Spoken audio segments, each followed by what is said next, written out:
Welcome to App Stories, a weekly exploration of the world of apps. Today's show is brought to you by Direly and Linode. I'm John Voorhees, and with me, as always, is Federico Viticci. Hey, Federico. Hello, John. How are you? I'm doing all right. Boy, what a week we had last week, huh? With the whole iPad at 10 event. That was a ton of fun, but I'm still recovering, and I'm a little exhausted. But that's nothing unusual for the special events that we do. It's a lot of work, but it's always really satisfying to get all this stuff out there and share it. It was a lot of work, and it was a lot of words. It was a lot of late nights for me. Same. I thought, this is going to be like a 5,000 word story. And as always, it turned out to be double than that. So I wrote a story called Modular Computer, where I talked about the iPad Pro as a tablet, as a laptop, as a desktop workstation. And it was a lot of work because I needed to mention a lot of different things and a lot of fun accessories and like ways that I use the iPad Pro. But and of course, we also had a bunch of other excellent stories on the site. I mean, your story about the iPad Mini, it did really well, and a lot of people responded positively to that, to the idea that you're still using the iPad Mini, the new version that came out last year, and you're using it sort of like a tablet that is both for entertainment, for relaxation, but also for work, which I thought was a really interesting angle, especially with all the accessories that you use with that. And it kind of made me wish for an iPad Mini again. And I'm probably gonna get one at some point because I feel. I'm counting the days before you actually put your order in, because I got the sense that you saw the wisdom in my approach to the biggest iPad and the smallest iPad. Yeah, especially because Sylvia has been spending increasingly amount of time with my 11-inch iPad Pro. So, because she likes to draw and, we have plenty of free time. So, of course, she was like, hey, can I actually use your other iPad for drawing and sketching and all that kind of stuff? So, yeah, I'm really intrigued by that Mini, especially because I had forgotten just how small it is. Yeah. And seeing the comparison photos that you have in the story, especially the one where the Mini is next to the trackpad, to the Magic Trackpad. I know, it's almost the same size. It's really remarkable how small and compact it is. Shame about the old hardware design. I agree. With the squared off edges of the display and the home button. But it looks really nice. Yeah, it's actually, you know what, that Touch ID is more painful to use now that I've got the cursor support with the trackpad, because now I feel like between a keyboard and the trackpad, I'm not poking at the screen nearly as much, but if I want to do any kind of password or unlock the screen or whatever it is, I still have to use Touch ID, and it's just kind of, it's jarring in that context. It really needs Face ID at this point, I think. Yeah, imagine an iPad Mini with Face ID and the new display design and ProMotion. Man, that would be incredible. It would be really nice. All right, Federico, what do you want to talk about today? We've got an interesting topic. I think that kind of comes out of the last week because, when we do one of these really big stories, we do a lot of research. And so we thought we'd talk about research apps, right? Today we're talking about research apps, and we're talking about all the different ways that we do research using our iOS devices, and I guess you also use your Mac. I don't.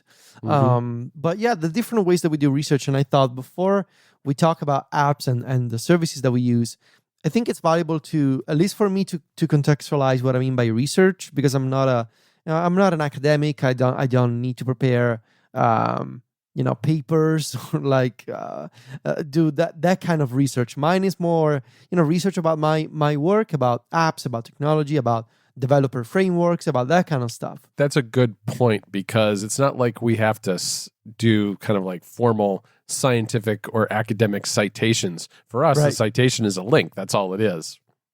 Yeah, that's all we do, really. We don't need that specific format. But because of this research doesn't happen, in books as much as it happens on the web. And because of that, it takes on to different forms. And when I think of research, the first activity that comes to mind, at least for me, is the biggest project of the year for me, which is my annual iOS and iPadOS review. And that review, while it is a text-based review that eventually is also released as an ebook for Club MacStories members, most of that research behind the review happens by watching videos. Those videos are the WWDC session videos that Apple releases in the what used to be called the WWDC app. Now it's called the Apple Developer app. So this year, unfortunately, I will not be able to go to San Jose because there will be no WWDC event conference in person. It'll be a remote event. But even when I used to go to WWDC, in person, and I was able to go to some of the sessions later in June when I got back home and I started my work on the iOS review, I still needed to catch up on a bunch of other session videos. Right. I still needed to learn about all the other APIs and all the other frameworks that I couldn't learn about during the event because I couldn't physically be at a different session. Yeah. About how many sessions do you think you attend on a given day when you've been to WWDC in the past? Like 4 or 5, something like that? No, never 5. Never 5. Oh, okay. 3 if I'm lucky, I would say. Because with all the things going on, with the live events and the meetups and, last year interviewing Craig Federici, there's a lot going on. And so on a good day, I would do 3 sessions in the same day. But never, I don't think, maybe one time I've done 4. I don't think I've ever done 5 the same day. When I get back home, I still need to watch all those videos. And until last year, I could have watched those videos in the WWDC app, but I realized, and this is something that I actually started doing last year, I realized that a lot of sessions can be sped up. So I can change the speed and I can watch at 1.5x speed, which is, again, this is something I never do. I don't listen to podcasts at 1.5. Right. But these technical talks, because the presenter is usually talking quite slowly because everybody needs to be taking notes and needs to understand, needs to take a look at the slides, you can change the speed and it's not going to sound unnatural or it's not going to be impossible to follow. So by increasing the speed, I can save time while watching those videos and I can take my notes more quickly and I can cram more session videos in a single day. Until last year, however, I couldn't do that in the WWDC app because it featured like a super minimal video player with no speed adjustment tool. And so what I would do until last summer, I would go to the WWDC website, open the video in Safari, then run a shortcut that I have that executes some JavaScript on a web page. And that JavaScript uses a WebKit API to let me basically select a new speed rate for the video. So until last year, I would open Safari, find my session, change the speed with my shortcut to 1.5, and then start taking notes with the video in one side of the split view and Apple Notes on the other side. Now, the new Apple Developer app has been updated just a few days ago, or maybe last week, with support for changing video speeds. So this summer, I will be able to watch sessions with the native app, which I think is a better experience than, having Safari. I will have support for transcripts and I will have a proper video player and I won't have to run a shortcut before start taking notes. And that will be so much more convenient for me. So, a huge part of my research process, watching videos and taking notes in Apple Notes. Yeah, that is really big that they've added that to the app. The other thing I think is new with the app is the ability to copy and paste the transcripts. I'm not sure if the transcripts themselves are entirely new, but the ability to actually go in and copy and paste from them is new, I'm pretty sure. And that's really handy because if you find a section that you really want to preserve for your story, you can do that now. Also, I want to mention that sometimes I gotta watch YouTube videos. And when I watch those videos, it's a similar deal. I put a video on one side of the split view and Apple Notes on the other side. Lately, as I mentioned in my modular computer story, I've also started using this utility called Shift Screen. Oh, yeah. To watch a YouTube video in full screen on an external display while working on the iPad Pro. So the iPad Pro is connected to my ultrafine 4K display with a USB-C cable, And using shift screen, I can open a YouTube link, open a video in that side of split view. So shift screen has to be placed on the left side of split view on your iPad, because for some reason the left side is still considered the primary side. This is a legacy thing that is still going on today. And if you do that, even if you have a split view with two apps at the same time, one of them, the one on the left, can output full screen content on an external display. And shift screen is a utility that lets you output either web pages or documents to an external display in full screen without pillar boxing, without the black bars at the sides of the display. So if I need to watch a YouTube video, I can put the video in shift screen, put shift screen on the left of split view on my iPad, put Apple Notes on the right, and maybe put a third app in slide over even, and I can take notes and leave the video running in full screen on the ultrafine 4K. It's a pretty sweet setup, honestly. Yeah, that is really nice. And I mean, I think that having read your modular computer story, I really feel like that is something that's going to work for a lot more people now, especially with the cursor support, because I feel like that is one of the last pieces of the puzzle that needed to be there for that to be useful to a lot of people. Now, if we could just get rid of the pillar boxing for when you can't use something like shift screen, that would be great. Yeah, that would be nice. I really think that, this is something that I really hope that Apple does with the proper external display API. Eventually, maybe iOS 14, maybe iPadOS 14. It would be a lost opportunity if they didn't. Now that they have the pointer in 13.4, they have the perfect scenario in which, and this is totally a tangent, but I want to mention it for context, because maybe one day we'll, take this audio clip and I will say, I was right. But until last year, I would have said, so until a few weeks ago, I would have said, oh no, Apple this year in iOS 14 is going to do the pointer, is going to do the native cursor. And then maybe 2021, iOS 15, they're going to do a proper external display API. Whereas now, because the pointer came out surprisingly in 13.4, I think they should do it in iOS 14. So have a new external display API that will basically rethink the old UI screen framework that is the one that was being used by games to do like the dual screen gaming thing, which is what all these utilities like shift screen exploit. Basically, it's an old API that came out in like 2012 or 2011 maybe even. Yeah, it was a long time ago. It was a long time ago, but they should do a new API that is fully integrated with the new scene API of multi-window on iPad. So on iPad, each window is a scene, and each window can be controlled independently. And I wouldn't be surprised if that system, if that technology is also what's going to be behind eventually when iPadOS gains support for external displays, so that you will be able to say this window goes here, these other windows goes there. It's the kind of thing that makes a lot of sense when you think about the USB-C port on an iPad Pro, right? I mean, not only could Apple extend the display support, but all of the other accessories, so that you could actually do things like record this podcast over Skype and have audio controlled in a couple of different ways. I mean, I think that there's, and I know you touch on this again in your iPad story from last week, but it's time for especially the Pro iPads to gain more flexibility and power when it comes to USB-C accessories. This episode of App Stories is brought to you by Diarly.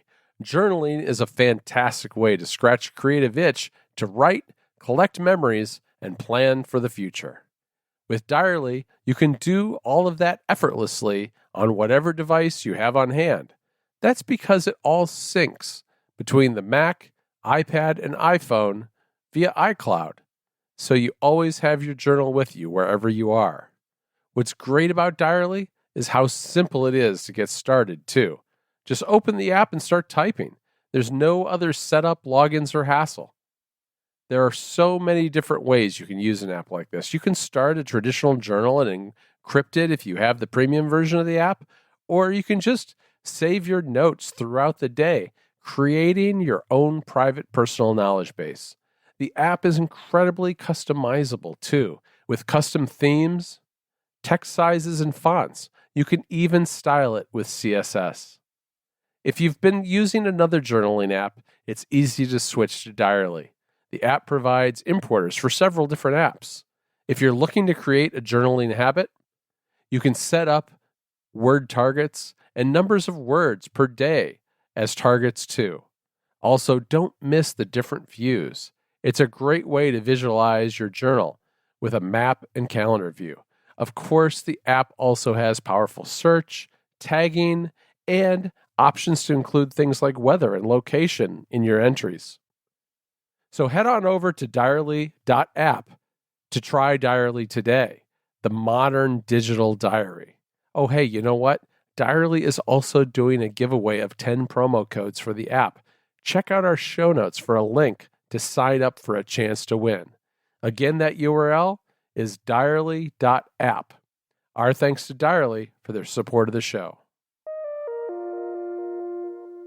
You know what? We should talk too about the web and PDFs and all that stuff too, because, I think while you do watch a lot of videos when you're doing your review, both of us do an awful lot with web pages day in and day out. So that's probably, when you look the entirety of a year, we do more with web research than anything else. Yeah, collecting links and web pages is a huge part of what I do, not just in the summer, but in general during the year whenever I work on a long piece like this one that I just did on MacStories, but also app reviews. Right. There's two different ways that I go about it. I see like archiving web pages as one thing and collecting links like other random bits of text from the web as another thing. When it comes to web pages, there's an archiving them, right? Also for later. There's so many choices on iOS and iPadOS, and I thought I would just highlight some of them. There's Keep It. Keep It Mobile is the official name on the App Store. Keep It is a sort of like this everything bucket type of product. It's a database app. Like, it lets you collect anything. It's like Evernote but done right. Right. It lets you collect text and images and PDFs and web pages, and lets you organize them in collections with like folders and subfolders. You can tag, you can have. This is one of the few apps that lets you do saved searches on iOS with like actual multiple criteria, which is a feature that I absolutely love. You can mix and match different filters and you can make your own saved search. It's super well done. And I used to use Keep It, and every once in a while I dip back in because I want to see how it's going, because I really like it in terms of it's got a native, very modern Apple design to it, and it uses iCloud. Like, it ticks all the boxes, but I've always had some performance issues with it, but I know that the developer is working on them, and it's constantly getting better. Like, they're releasing now, I think, an update every 2 weeks, probably even less. So it's very much in active development. And Keep It lets you archive web pages in the app, and it can archive them offline, and it can also save them in the web archive format, which is a really nice touch. Yeah, I think these kinds of apps are very difficult to do right, in part because some people hoard so much digital content, right? I mean, I saw Raindrop, either they had a blog post or a tweet or something about some people who had so much stuff in their Raindrop accounts that they were having to put some kind of limiters to avoid overwhelming the servers at some point. I think I saw this. If I can, it wasn't me, I promise. I know. Yeah, if I can find it, I'll put it in the show notes. But you and I have both put all of the Club MacStories newsletters in Raindrop, for instance. And that is a fantastic app. The thing that drives me crazy a little bit about Raindrop, and really Raindrop is the kind of app that it's a very good app that I'm always dissatisfied with because I want it to go just a little bit further. And it's kind of, in a way, the biggest compliment to an app that it's like it's so useful that if I could just squeeze another 5 or 10% out of it, I would. And what I can't get with Raindrop, which I would love, is just the ability to take simple notes. Now, there are some ways to kind of do that. There are notes fields in the that you can fill out, but I mean like standalone notes, so that if I could have a category, it lets you organize your web archives and PDFs and everything into various folders or categories.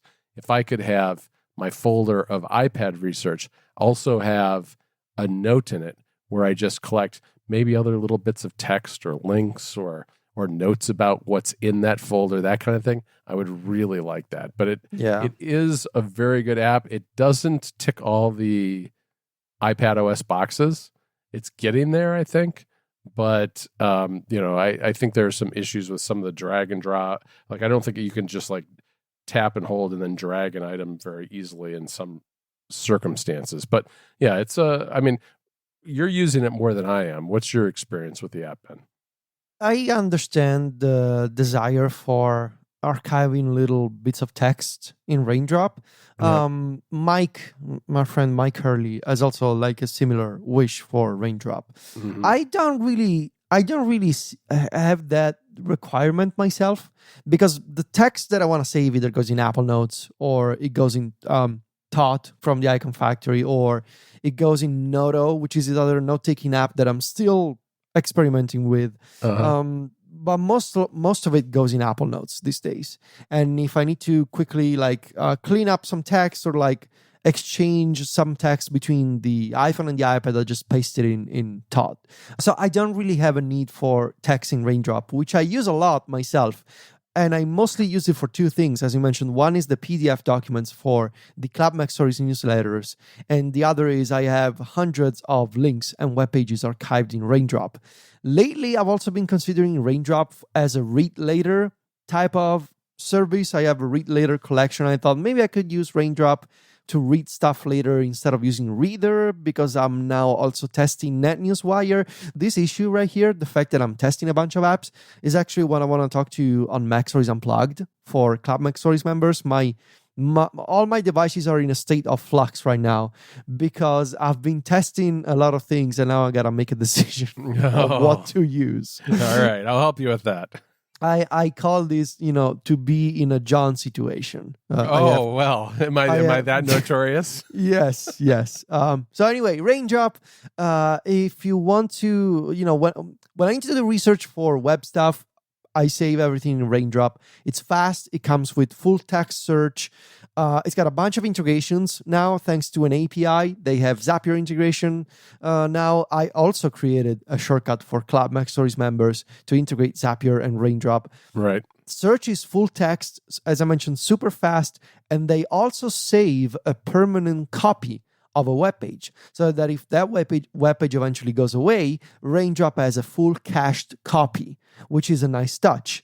Until a few months ago, I feel like until we started talking about it, it wasn't a really good native experience on iOS and iPadOS. Right. I think the developer has been listening to feedback, and they've been slowly adding a bunch of features for native to the Apple platform. Like last week, the app finally gained support for slide over and split view. There's still a long way to go. They still need to support native dark mode and shortcuts, but I think they're getting there.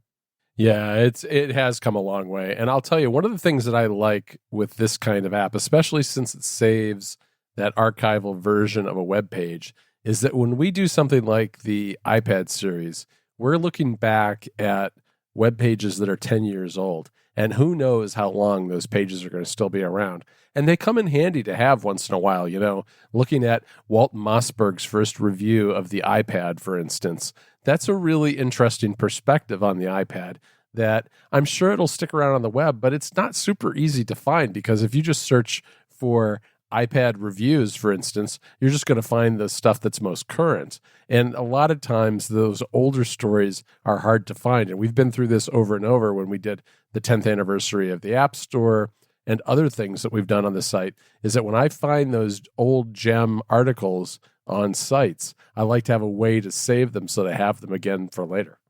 Yeah. The caching feature is really, really good, really nicely done. It's also hosted in Europe, which again, Europe represent. I'm always proud of that. Good. Another option for saving web stuff is DevonThink. And until a couple of years ago, I was a Devonthink user myself. And I switched because I could tell the developers, rightfully so, it's their company, it's their business. They seem to be more focused on the Mac app, which is, Devonthink on the Mac. It comes in two versions, I believe. There's Devonthink and Devonthink Pro. It's really advanced. In fact, a lot of, as we mentioned, academics a few minutes ago, a lot of academics use Devonthink because like the support for search and the search operators and the citations, it's super advanced on the Mac. It's a beautiful and powerful product. Unfortunately, I never use a Mac for research. So the iOS app is, it's very much behind the Mac client, and it doesn't have native shortcuts integration. It doesn't have, web integrations because it's a native experience. And so at that point, I needed to make a decision. Do I want to use a native app that is well integrated with shortcuts like Keep It, or do you want to use a web service like Raindrop that I can extend on my own via the API? And for now, I'm using Raindrop because I really like it. But again, every once in a while, I check out Keep It again because it's really nicely done, and the bugs are being fixed, and the visual glitches are also being taken care of. So my two top picks, I would say, for web research at the moment are Keep It and Raindrop. Yeah, those are both really good picks. I mean, Devonthink you can do so much with, especially on the Mac. People essentially have replaced the Finder with Devonthink because it has such powerful search. You can use it for all of your files. But for the kind of needs that we have, I think we are usually better suited for something that's a little more web-oriented, and things like Keep It and Raindrop fill that role a little bit better. Not that Devonthink doesn't handle those things well, because it absolutely does. It's just that it does so much more, and there is a disparity between what the functionality is, both on the Mac and iOS, that it's definitely weighted towards the Mac compared to iPadOS and iOS. This episode of App Stories is brought to you by Linode. Whether you're working on a personal project or managing your enterprise's infrastructure, Linode has the pricing, support, and scale that you need to take your project to the next level. They have 11 data centers all across the world, including their newest data center in Sydney, Australia. And with their enterprise-grade hardware, S3-compatible storage option, and their next-generation network, Linode delivers the performance you expect at a surprisingly good price.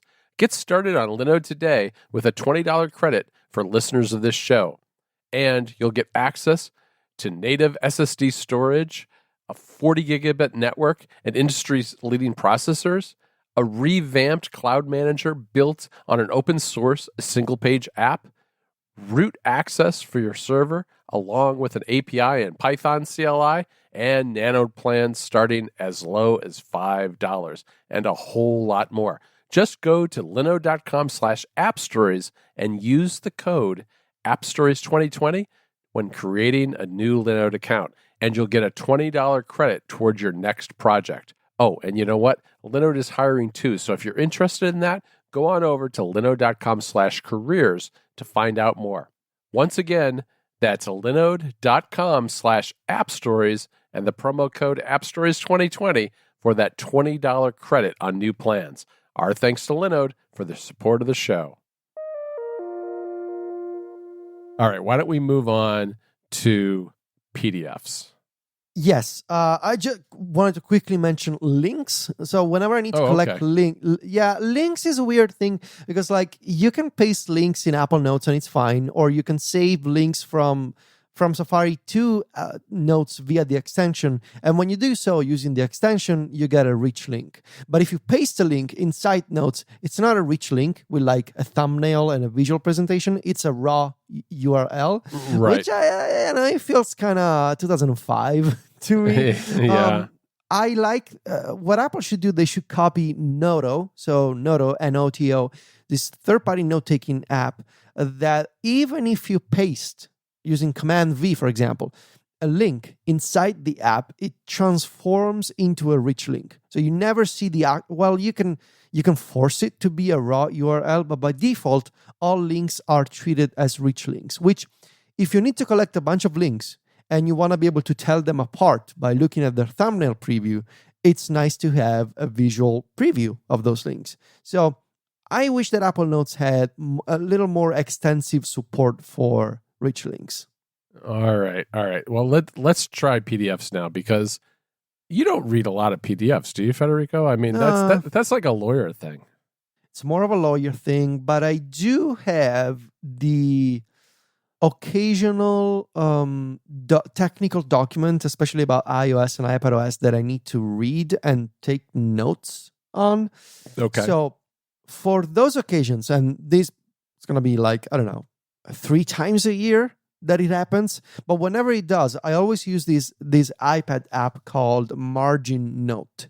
So Margin Note is a PDF annotation tool. So what sets it apart is a single feature that I use all the time. Like in other apps, you can open a PDF and you can highlight things. In Margin Note, you can take all your highlights and convert them from the app into a mind map. So there's a specific mind map view that takes all your highlights, all your notes, creates a mind map for you. Then you can rearrange things in the map, you can combine them, you can create an actual structure. Then from there, you can export in a bunch of mind mapping formats, including OPML and all these other like standard sort of like mind map representations. And it's a beautiful tool for me because Margin Note is not my main mind map app. I use MindNode. But what I can do is whenever I get one of those PDF documents, I can make my highlights, I can take my notes, then I can convert them to mind map, and I can export that map to MindNode, where I can basically cut the map generated from Margin Note and paste it into my own mind map. So it's a way for me to avoid having to do the copy and paste between a PDF document and MindNode. Instead, right, I can just highlight, generate a map, bring it into my main mind map, and I'm done. I have used that app a little bit too, and I think it's really remarkable what you can accomplish with it. When I'm dealing with PDFs, I suppose for the most part, I rely on just apps like PDF Viewer and use highlighting and margin notes and that kind of thing. Or I'll bring a PDF into something like GoodNotes and use handwriting that way. So I do like the idea of being able to bring something into a mind map. That's a really interesting way to handle it, because when I mark up something, I end up with a document that I have to go back and refer to, and I can't really easily pull out that handwriting. Right. Liquid Text is another option. Liquid Text is like this wild iPad PDF reading tool. Again, very much designed for academics and students, folks who read a lot of PDF documents. But it's got this like custom text selection engine. It's called Liquid Text because it lets you totally. It's got this like free form annotation tool, liquid in the sense that you have the total freedom to mix and match and move things around, move your annotations, zoom in, zoom out. It's really unique. And if you've never played with Liquid Text before, you should really go check it out. I think it can be downloaded for free, and then maybe there's a pro version as an in-app purchase. But that's too much for me, right? I appreciate it from a technical standpoint because I think it's technically impressive, but I prefer to use. I'm a man of simple needs, John, and I prefer to use Margin Note because it's much simpler. Liquid Text is one of those apps that really has no competition in the sense that it's so unique in the way the UI works. And it really benefits from the largest screen iOS device that you can throw at it. And I can really see if you were someone who was constantly just deep diving into long PDF documents, it would be a fantastic tool for that. But yeah, our typical PDF needs are a lot simpler, and I agree with you. I a simpler tool for simpler needs is the way to go for us. Yeah. Is there anything else that we should mention about research? I mean, I guess this is all I do. I don't know. For me, the tool has to kind of fit the project, because if I'm just writing a very simple standalone review, I don't use a lot of these tools usually. I mean, I do go out and read, on the developer's website, maybe look at some other reviews that have been done of apps, look at some articles, that kind of thing. But a lot of times I just take notes at the bottom of a text document, of things that I want to say or things that I want to refer to. And as I kind of get through that list, as I write above them, I delete it. So it's almost all like one self-contained unit in a text file. It's when we do the more elaborate and involved, for instance, I did a story on the history of the iPad last week. And those articles take a lot of work because I have to go find those old articles and save them somewhere, read through everything, take notes, make sure I get all the references right, all that stuff. And that's when I start bringing to bear tools like raindrop.io and other things. I'd say, you bring out the big guns for maybe 10 to 20% of the projects we do, but most of the time I'm satisfied with text files and the Notes app. It gets me by for most of what I do. Yeah, and I mean, I'm always on the lookout for, especially this type of apps. Like, if listeners have any recommendations, please let us know, because I'm always interested in new and interesting ideas on note taking and especially stuff to collect, like web pages and archive things from Safari. I really feel like these are the kinds of apps that innovation is never going to stop. Like, somebody is always going to come up with a new idea, with a fresh new idea on how to take notes and how to save links from a web browser. So if you have ever come across any utility that we haven't mentioned here, please let us know, because especially me, because I'm always like trying these apps. Again, I have learned from the master of accumulating apps on my devices, Mr. John Voorhees. So yeah, let me know if you have any other recommendations. Yeah, that's definitely me. But you're right. The other thing is that it's one of those things where and we did an episode about this a long time ago on MacStories, where there's just this tension between the app that does it all and the app that's for a particular purpose. And I think these kinds of research apps kind of have to carefully balance between those two things, where some things do it all, and that's right for certain projects or certain people. And other ones are better because they can do more in a limited set of circumstances. And that's why I feel like we're always testing out different things, both because, I don't know, our needs change over time, but also the needs related to a project change over time.